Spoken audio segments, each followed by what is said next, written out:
ಶ್ರೀ ಹರಿ ಓಂ ಶ್ರೀ ಗುರುಭ್ಯೋ ನಮಃ. ಬೆಳಿಗ್ಗೆ ಎದ್ದ ನಂತರ ಮೊದಲ 30 ನಿಮಿಷಗಳಲ್ಲಿ ಏನು ಮಾಡಬೇಕು? ನಮಸ್ಕಾರ ಎಲ್ಲರಿಗೂ. ನಮ್ಮ ಚಾನಲ್ಗೆ ಮತ್ತೊಮ್ಮೆ ಸ್ವಾಗತ. ಕಳೆದ ವಿಡಿಯೋದಲ್ಲಿ ಬ್ರಹ್ಮ ಮುಹೂರ್ತ ಮತ್ತು ಬೇಗ ಏಳುವ ಅಭ್ಯಾಸದ ಬಗ್ಗೆ ತಿಳಿದುಕೊಂಡೆವು. ಇಂದು ಬೆಳಿಗ್ಗೆ ಎದ್ದ ನಂತರದ ಮೊದಲ 30 ನಿಮಿಷಗಳು ಏಕೆ ಮುಖ್ಯ ಮತ್ತು ಆ ಸಮಯದಲ್ಲಿ ಏನು ಮಾಡಬೇಕು ಎಂಬುದನ್ನು ನೋಡೋಣ. ದೇವರನ್ನು ಸ್ಮರಿಸಿ. ಕಣ್ಣು ತೆರೆದ ತಕ್ಷಣ ಒಂದು ಕ್ಷಣ ಮನಸ್ಸನ್ನು ಶಾಂತಗೊಳಿಸಿ ನಿಮ್ಮ ನಂಬಿಕೆಗೆ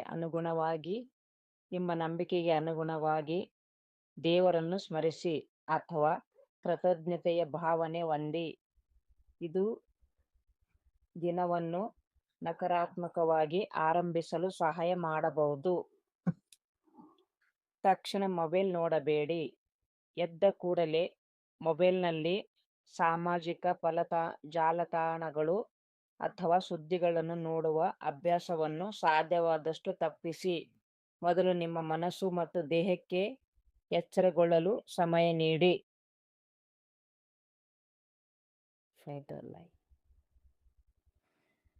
ನಿಧಾನವಾಗಿ ಹಾಸಿಗೆಯಿಂದ ಎದ್ದೇಳಿ. ಹಠಾತ್ತನೆ ಎದ್ದೇಳುವ ಬದಲು ನಿಧಾನವಾಗಿ ಕುಳಿತು ನಂತರ ನಿಂತುಕೊಳ್ಳಿ. ಕೆಲವರಿಗೆ ಇದರಿಂದ ತಲೆಸುತ್ತುವಿಕೆ ತಪ್ಪಿಸಲು ಸಹಾಯವಾಗಬಹುದು. 1 ಲೋಟ ನೀರು ಕುಡಿಯಿರಿ. ಬಾಯನ್ನು ತೊಳೆದು ಅಥವಾ ನಿಮ್ಮ ಅಭ್ಯಾಸಕ್ಕೆ ಅನುಗುಣವಾಗಿ 1 ಲೋಟ ಸಾಮಾನ್ಯ ತಾಪಮಾನದ ನೀರು ಕುಡಿಯಬಹುದು. ಇದು ದೇಹಕ್ಕೆ ತೇವಾಂಶ ನೀಡಲು ಸಹಾಯ ಮಾಡುತ್ತದೆ. ಶೌಚ ಮತ್ತು ಬಾಯಿ ಸ್ವಚ್ಛತೆ.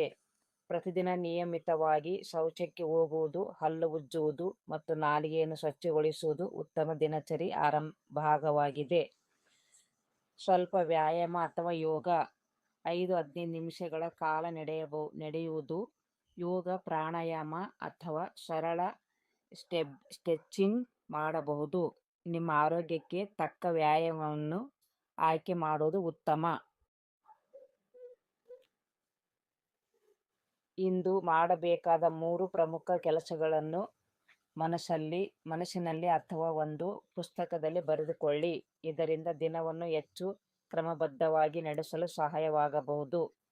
ಇವು ಸರಳ ಅಭ್ಯಾಸಗಳಾಗಿದ್ದರೂ ನಿರಂತರವಾಗಿ ಪಾಲಿಸಿದರೆ ಆರೋಗ್ಯಕರ ದಿನಚರಿಯನ್ನು ರೂಪಿಸಿಕೊಳ್ಳಲು ನೆರವಾಗಬಹುದು. ಮುಂದಿನ ವಿಡಿಯೋದಲ್ಲಿ ಬೆಳಗ್ಗೆ ಎದ್ದ ತಕ್ಷಣ ನೀರು ಕುಡಿಯುವುದು ಒಳ್ಳೆಯದೇ, ಎಷ್ಟು ನೀರು ಕುಡಿಯಬೇಕು ಎಂಬ ವಿಷಯವನ್ನು ತಿಳಿದುಕೊಳ್ಳೋಣ. ಈ ವಿಡಿಯೋ ನಿಮಗೆ ಉಪಯುಕ್ತ ಎನಿಸಿದರೆ ಲೈಕ್ ಮಾಡಿ, ಶೇರ್ ಮಾಡಿ, ಸಬ್ಸ್ಕ್ರೈಬ್ ಮಾಡಿ ಮತ್ತು ನಿಮ್ಮ ಅಭಿಪ್ರಾಯವನ್ನು ಕಾಮೆಂಟ್ನಲ್ಲಿ ತಿಳಿಸಿ. ಧನ್ಯವಾದಗಳು.